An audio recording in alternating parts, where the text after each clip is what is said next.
Sign it, or I make sure you regret this." The words didn't echo, but they didn't need to. They settled into the room like something heavy, something final, pressing against the steel table and the thin stack of papers between them, pressing against the quiet hum of fluorescent lights overhead, pressing against Alicia Carter's steady breath as she sat upright in a stiff-backed chair that wasn't designed for comfort, only compliance, her hands resting lightly on the table. Fingers relaxed, not gripping, not trembling, just there, present. As if she had already decided something long before this moment ever arrived, while across from her Officer Daniel Reeves leaned forward with the kind of confidence that came from years of never being questioned, his badge catching the cold white light, his uniform crisp, his expression unreadable in the way of someone who didn't expect resistance, only delay, only eventual surrender. And behind him the wall-mounted camera blinked once, a small red dot steady and indifferent, recording everything without judgment, without interruption, as if it had seen 100 moments just like this and would see 100 more, while Alicia's eyes moved, not to his face, not to the badge, but to the document itself, the edges slightly curled, the ink sharp and official, the language dense in the way legal words often tried to sound simple while hiding something deeper beneath, and for a second the room felt smaller, tighter. The air conditioned but still somehow warm against her skin, as if the pressure of expectation carried its own temperature, as if silence itself could weigh something down, and Reeves tapped the paper once with a firm finger, not impatient, just certain, as if the outcome had already been written. "It's routine," he added, voice calmer now, almost casual, like he was offering her a shortcut instead of a command. But Alicia didn't reach for the pen, didn't shift in her seat, didn't break the stillness that had begun to stretch between them like a thin wire. Pulled too tight, because she had heard that word before, routine, and she knew how often it was used to make something feel smaller than it was, safer than it was. Unquestionable, and somewhere down the hallway a door closed with a muted thud, distant but noticeable, a reminder that this building was full of movement, full of people, full of decisions being made in rooms just like this one, and yet here, right here, time seemed to hesitate, as if waiting for her to follow the script that had already been assumed, already been expected, already been decided for her. And Reeves leaned back just slightly, giving her space that didn't feel like freedom, more like a test, like he was measuring how long it would take before she complied, before she lowered her gaze, before she reached forward and signed away whatever he had placed in front of her without asking a single question. But Alicia's gaze didn't drop, didn't flicker, it stayed on the page, reading, tracing, understanding, her mind moving quietly behind her calm expression, connecting lines, recognizing language, feeling the subtle shift beneath the surface of something that wasn't as simple as it claimed to be, and when she finally moved, it wasn't toward the pen, it was just enough to sit a little straighter, just enough to breathe in once, slow and measured, as if preparing not to comply, but to speak. The pen stayed exactly where it was, resting untouched beside the edge of the document, and for a moment Alicia Carter let the silence stretch just a second longer than most people would dare, not out of hesitation but out of control, the kind that came from knowing when not to rush, when not to fill the space that someone else expected her to fill, and across from her Officer Daniel Reeves watched closely, his eyes narrowing just enough to register that something was off, not wrong yet, but not moving the way it usually did, because people in this room did not pause like this, they did not read this carefully, they did not sit this still under pressure, and Alicia finally lifted her gaze, not sharply, not defiantly, just steadily, her expression calm in a way that did not challenge him outright but did not submit either, a quiet line drawn without a word, and when she spoke her voice was even, measured, clear enough to carry without force. "I need to understand what I am being asked to sign," she said, not as a question but as a statement, and the words settled into the air differently than before, less like compliance and more like intent, and Reeves leaned back a fraction, one hand resting on the table, the other adjusting the edge of the file as if the movement itself could reassert control. "It is standard access authorization," he replied, tone smooth, practiced, the kind of explanation that had worked dozens of times before, maybe hundreds, but Alicia's eyes dropped briefly back to the page, tracing a line again, then another, her mind moving through the language with quiet precision, because this was not the first time she had seen forms like this, not the first time she had been asked to release information under pressure, and somewhere beneath the surface of routine phrasing she recognized something that did not belong, something that extended further than it should. Broader than necessary, and she could feel it now, not as fear. Not even as anger, but as clarity, the kind that settled slowly and then all at once, and she shifted slightly in her chair, the faint sound of fabric against metal almost lost beneath the low hum of the lights, and Reeves tapped the table again, softer this time, a subtle push forward. "You are not under investigation, Miss Carter," he added, as if that alone should resolve everything, as if reassurance could replace explanation, but Alicia did not respond immediately, did not look up right away, because she was finishing the line, reading it fully, letting the meaning land exactly where it needed to, and when she finally lifted her eyes again there was something different there, not stronger, not louder, just clearer, like a lens snapping into focus, and she placed her hand lightly on the edge of the paper, not pulling it closer, not pushing it away, just anchoring it there, present. And her voice when it came again was just as steady as before, but now it carried something more defined, something that did not ask for permission to exist. "This authorization extends beyond medical records," she said, each word deliberate, unhurried, as if she wanted there to be no confusion about what she had seen, and Reeves blinked once, a small, almost imperceptible reaction, but enough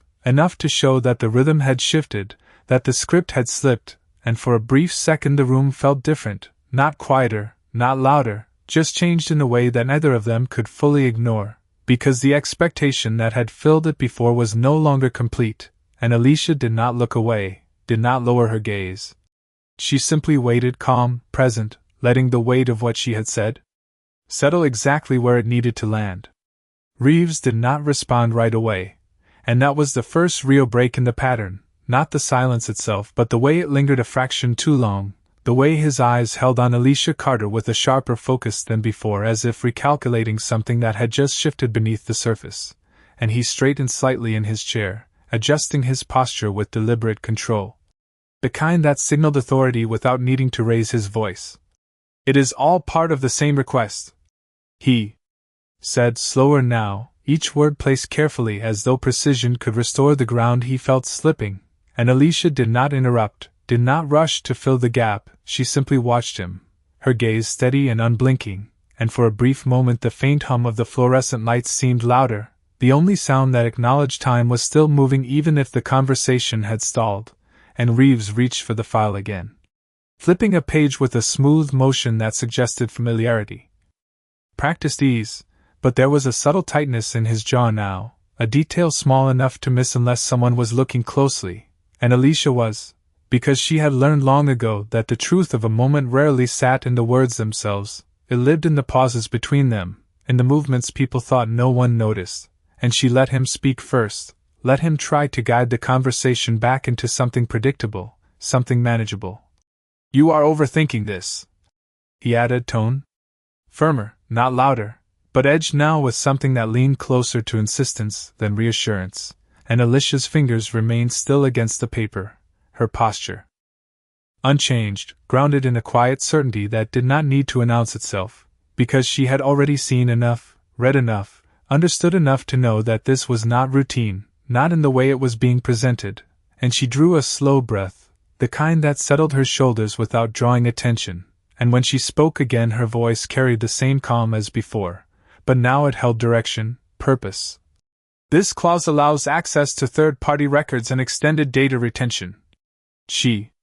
said, her tone even, not accusatory, not defensive, just factual, as if she were reading the words back to him instead of challenging them, and Reeves's expression shifted again, a flicker this time, quicker, harder to hide, and he leaned forward slightly, resting both hands on the table, closing the space between them not aggressively but deliberately, as if proximity could reinforce authority. "You are not a lawyer," he said, and the sentence landed differently than his previous ones. Stripped of explanation, reduced to position, to hierarchy, and Alicia felt it, the weight of that assumption, the quiet expectation that she would step back into the role he had already assigned her, but she did not move, did not lower her gaze, because the truth in front of her did not require a title to be seen, and the camera on the wall blinked again, its small red light unwavering, capturing the moment without preference, without bias, and Alicia's eyes flicked to it for just a second. Not long enough to draw attention, just enough to register its presence, its constant recording, and then back to Reeves, and something in that small movement, that brief acknowledgement of the room itself, seemed to tighten the air just a little more, because now there was more than just a conversation happening, there was a record being created, and Alicia's voice when she spoke next was still calm, still measured. But there was no hesitation left in it at all. I do not need to be a lawyer to recognize when a request exceeds its stated purpose, she said, and the words did not rise, did not push, they simply settled into place with quiet certainty, and for the first time since she had walked into the room, Reeves did not immediately answer, and that silence felt different from before, not controlled, not intentional, but real, as if something he had expected to remain simple had just become something else entirely. The silence did not break all at once, it shifted, subtle at first, like pressure redistributing in a sealed room, and Officer Daniel Reeves exhaled slowly through his nose, his fingers pressing flat against the table now, no longer tapping, no longer signaling patience, just holding his place as if anchoring himself to something that had started to feel less certain, and when he spoke again his voice carried a different weight. Less casual, more deliberate. You are making this more complicated than it needs to be, he said, and the words landed with a quiet firmness that suggested the conversation was supposed to move forward, supposed to resolve. But Alicia Carter did not move, did not reach for the pen, because she understood now that the moment itself had already changed, that what had started as a routine request had revealed something else entirely, and she shifted her hand slightly, sliding the document just an inch closer to herself. Not to comply, but to make something clear, and the faint sound of paper against metal seemed louder than it should have been, cutting through the stillness like a marker, and her eyes traced one specific line again, not because she needed to read it, but because she wanted him to know exactly where her attention was focused, and when she spoke her voice remained calm, steady, grounded in something that did not rise or fall with his tone. If I sign this, you are not just accessing records, you are expanding scope. Without judicial approval, she said, and this time the words did not feel like observation, they felt like a line drawn, defined, unmistakable, and Reeves leaned back slightly, his jaw tightening again, a small shift but enough to show that the control he had carried into the room was no longer absolute, and his eyes flicked toward the camera on the wall for just a fraction of a second, a movement quick enough that most people would miss it, but Alicia did not. Because she had already begun to see the room differently, not just as a place where she was being questioned, but as a place where something was being documented, something that could not be undone once spoken, and Reeves cleared his throat softly, the sound controlled, measured, but there was something beneath it now, something closer to calculation than certainty. You are here to cooperate, he said, and the sentence carried less explanation than before, more expectation, as if returning to authority could restore what had shifted. But Alicia did not react to the tone, did not mirror it, she simply looked at him, her posture unchanged, her presence steady in a way that did not challenge him loudly but did not yield either, and she drew a slow breath, the kind that settled her completely before speaking again, and when she did her voice remained even, but now it carried clarity that could not be mistaken for hesitation. I am here to comply with lawful requests, she said, and the distinction settled into the room.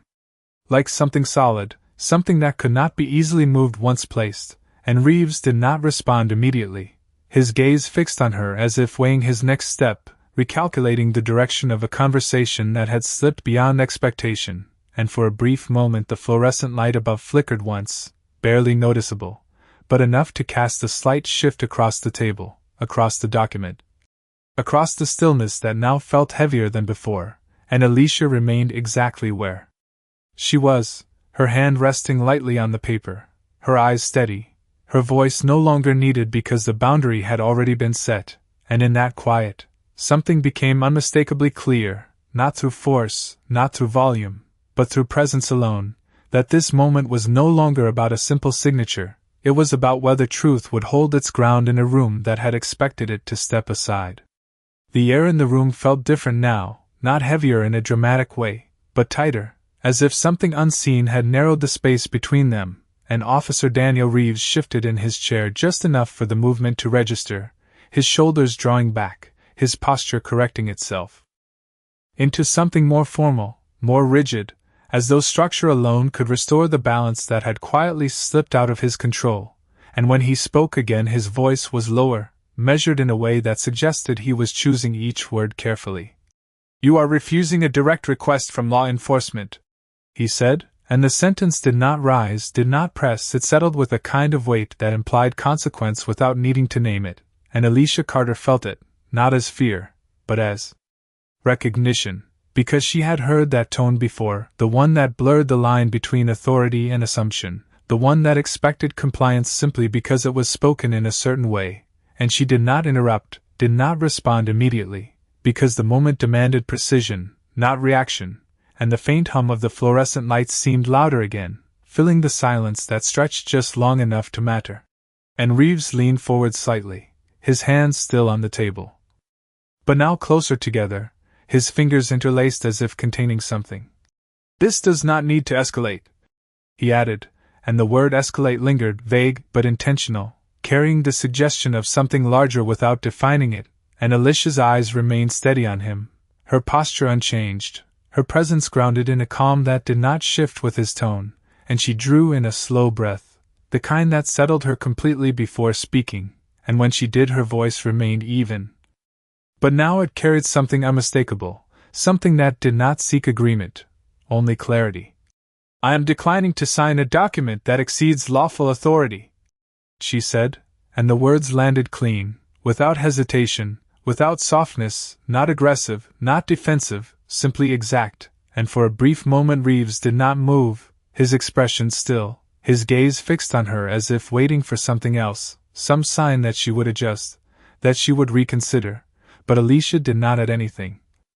did not explain further, because she understood that the statement itself was enough, and the camera on the wall continued its silent watch, the red light steady, indifferent, capturing every word, every pause, every shift in tone, and Reeves's eyes flicked toward it again, just for a second, and this time the movement lingered slightly longer, as if awareness had settled in fully now, as if he could feel the presence of something beyond the room itself, something that would remain after this moment ended, and he leaned back slowly, the controlled motion of someone recalibrating in real time, and his jaw tightened again. A subtle sign of the tension beneath his composed exterior, and when he spoke again his voice carried less certainty than before, still firm, still controlled, but edged now with something that had not been there at the beginning, something closer to caution. "You are making a mistake," he said, and the sentence did not carry the same weight it might have earlier, because the room had changed, because the dynamic had shifted, because the assumption that she would yield no longer held, and Alicia did not react to the warning, did not challenge it, she simply held her ground, her hand still resting lightly on the document, her eyes steady, her voice quiet when it came again, but completely unwavering. "No, officer," she said. "I am preventing one." And the words did not echo, but they settled into the space between them with a clarity that could not be undone, and for the first time since the conversation began, the authority in the room did not feel one-sided anymore, it felt balanced on something else entirely, something quieter, but far more solid.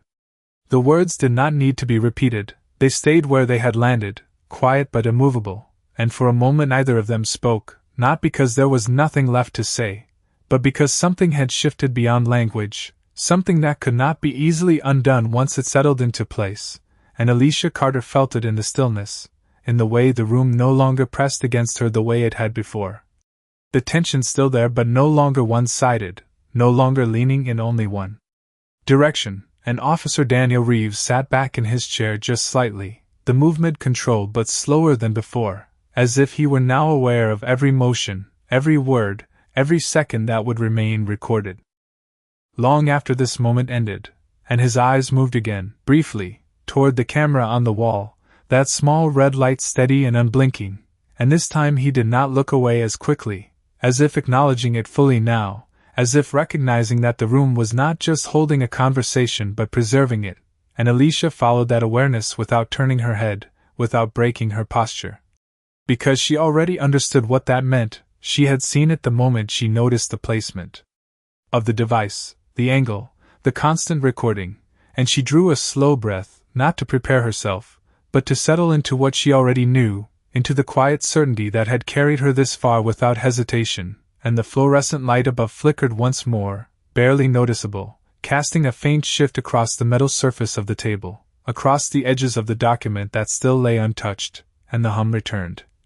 Steady, constant, almost grounding in its repetition, and Reeves finally spoke again, but his voice was different now, not softer, not weaker, but altered in a way that suggested calculation rather than command.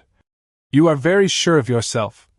he said, and the sentence lingered in the air, not quite a challenge, not quite an observation, something in between, and Alicia's gaze remained steady on him, her posture unchanged, her presence calm in a way that did not require defense, and she did not answer immediately, because the moment did not call for speed. It called for precision, and when she did speak her voice carried that same measured clarity that had guided her from the beginning. "I am sure of what I am responsible for," she said, and the distinction settled quietly but firmly, and Reeves's jaw tightened again, a small movement, almost reflexive, and he leaned forward just slightly, his hands returning to the table. But this time they did not press, did not assert, they rested, as if waiting for something, as if searching for a path that had not yet closed completely, and the silence returned, not empty, but full, filled with everything that had already been said, everything that had already been understood, and Alicia's eyes shifted once, just briefly, to the document, then back to him, not as a question, not as an invitation, but as a reminder, a quiet anchor to the reality of what was being asked, and what was being refused, and in that stillness, with the camera watching, with the light humming, with the weight of the moment fully settled, something became unmistakably clear without needing to be spoken. That the control in the room had changed hands not through force, not through volume, but through the simple, unwavering refusal to step away from what was right, and neither of them moved to break that truth, not yet, because it had already begun to take hold in a way that could not be reversed. The shift did not arrive with noise or interruption, it arrived quietly, almost invisibly, in the way Officer Daniel Reeves's gaze lingered just a fraction too long on the document before him, in the way his fingers, once firm and anchored, now eased their pressure against the surface of the table as if the certainty beneath them had softened, and Alicia Carter noticed it not as a victory, not as a turning point announced, but as a subtle change in rhythm, the kind that only revealed itself to someone who had been paying attention from the beginning, and the room held that silence again, but this time it felt different, less like tension waiting to break and more like something unfolding, something being understood in real time, and Reeves leaned back slowly, the motion deliberate but no longer assertive, his shoulders settling into the chair as if recalibrating not just his posture but his position entirely. And his eyes moved once more toward the camera, that small, steady red light that had never wavered, and this time the look carried something unmistakable, not just awareness, but recognition, as if the presence of that recording device had finally aligned with the weight of everything that had been said, everything that had been captured, everything that could not be unsaid, and Alicia remained still, her posture unchanged, her hand resting lightly on the document. Because she understood that this moment was not about pushing forward, not about pressing advantage, but about allowing truth to complete its own path, and Reeves exhaled slowly, the sound controlled but heavier than before, and when he spoke his voice no longer carried the same structure it had at the start, it was still measured, still composed, but there was something beneath it now, something closer to realization than authority. "You knew," he said, the words simple, almost quiet, but loaded with the weight of recognition, and Alicia did not react outwardly, did not shift or lean, she simply held his gaze, calm and steady, because she had not entered the room with the intention to reveal anything, only to stand where she needed to stand, and the fluorescent light above hummed steadily, casting the same cold glow across the table, across the paper, across both of them, but the space felt different now, no longer confined by expectation, no longer shaped by assumption, and Reeves's jaw tightened slightly, not in resistance, but in the kind of internal adjustment that comes when something previously dismissed becomes undeniable, and he looked down at the document again, his eyes scanning the lines with a focus that had not been there before, as if seeing it clearly for the first time, as if recognizing the extension of scope, the phrasing, the implications that Alicia had pointed out without raising her voice, without forcing the issue, and the silence that followed was not empty, it was full of that realization. Full of the quiet acknowledgement that something had crossed the line, and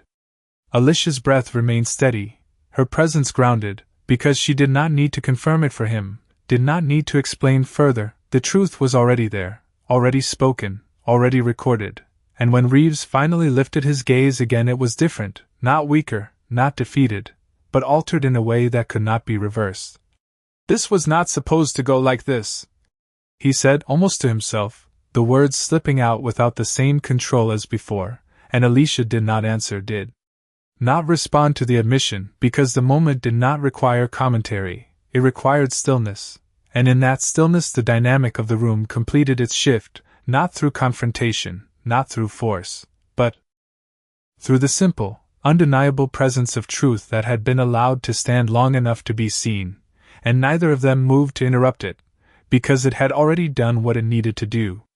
The room did not move, but everything inside it had already changed, and Alicia Carter could feel it in the stillness that no longer pressed against her, in the way the air seemed to settle instead of tighten, and across from her Officer Daniel Reeves remained seated, his posture no longer defined by control but by something quieter, something closer to awareness. And his eyes stayed on the document for a moment longer before shifting back to her, not with the same authority as before, but with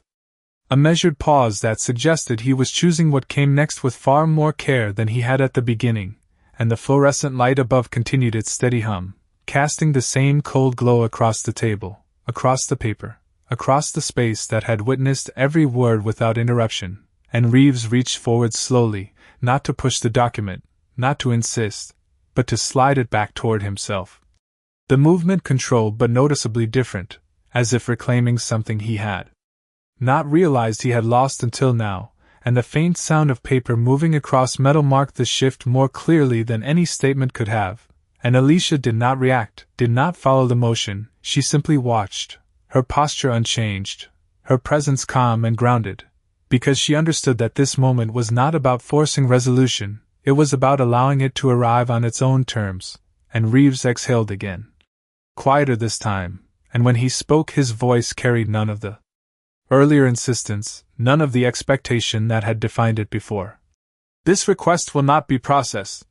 he said, and the words settled into the room with a weight that was not dramatic, not loud, but final in a way that did not need reinforcement, and Alicia held his gaze for a second longer, not in challenge, not in confirmation, just in acknowledgement, because she understood what had just been said, what had just been undone, and Reeves's eyes flicked once more toward the camera, that steady red light that had witnessed the entire exchange without pause, and this time there was no hesitation in the look, no uncertainty, only recognition of its presence and what it meant, and he straightened slightly in his chair, his shoulders aligning in a way that felt less like authority and more like responsibility, and for a brief moment the room was completely still, the hum of the lights, the quiet air, the untouched pen on the table. All of it holding the space where something irreversible had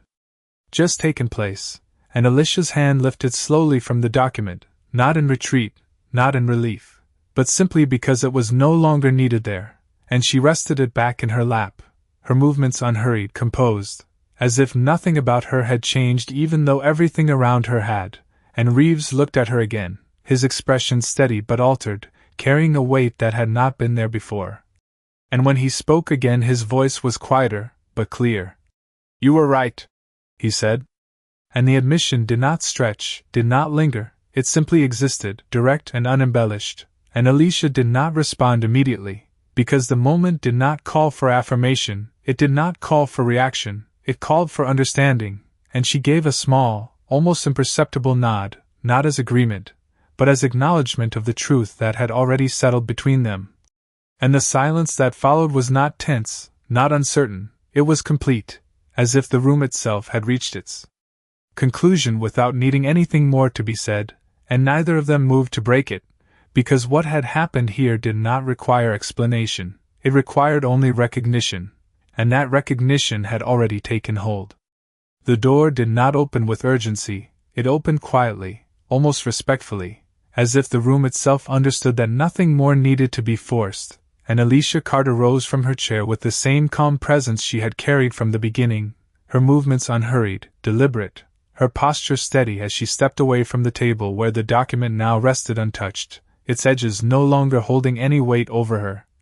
And the faint hum of the fluorescent lights followed her as she moved toward the exit, each step measured, each breath even, as though the moment had already settled inside her long before she stood, and behind her Officer Daniel Reeves remained seated for a second longer, his gaze resting not on her, but on the paper he had just pulled back, his expression still, reflective in a way that suggested the shift in the room had not ended when the words stopped, but had carried forward into something he would have to face beyond these walls. And the small red light of the camera continued to glow steadily, unchanged, recording not just the confrontation, but the silence that followed it, the quiet acknowledgement of a boundary that had held its ground, and Alicia reached the door, her hand resting briefly on the handle, the cool metal grounding in its simplicity, and she paused for just a fraction of a second, not to look back, not to confirm anything, but to breathe in the stillness that had replaced the tension, and then she stepped into the hallway where the air felt different, less confined, carrying the distant sounds of movement, footsteps, voices, life continuing beyond the narrow space of that room, and the overhead lights stretched down the corridor in a long, even line, reflecting faintly off the polished floor beneath her feet, and she walked forward without hesitation, her pace steady, her shoulders relaxed, not because the moment had been easy, but because it had been clear, and clarity did not require force to sustain itself, and behind her the door closed softly, the sound final but not abrupt, sealing the space where something irreversible had taken place without needing to announce it, and inside, Reeves finally stood, the motions slower than before, his hand brushing lightly against the edge of the table as if grounding himself in the reality of what had just unfolded, and his eyes lifted once more toward the camera. That silent witness that had captured every word, every pause, every shift in tone, and he held that gaze for a moment longer this time, not in defiance, not in uncertainty, but in recognition of what it represented, and then he looked away, the weight of that understanding settling in without resistance, because there was nothing left to deny, nothing left to reinterpret, only the quiet presence of truth that had already done its work, and down the hallway Alicia continued forward, her figure moving through the steady light, her reflection faintly visible with each step, not dramatic, not emphasized, just there, consistent, grounded. And as she reached the end of the corridor where the light shifted slightly warmer near the exit, she did not slow, did not pause. She simply kept walking, carrying with her nothing more than what she had already held from the beginning, a quiet certainty that had never needed to rise above itself to be heard, and as the door at the far end opened and the outside light spilled in, brighter, softer, more natural than the cold glow behind her, she stepped into it without looking back, leaving the room, the document, and everything it had tried to demand behind. Not as something defeated, but as something completed, resolved. In a silence that did not need words to be understood.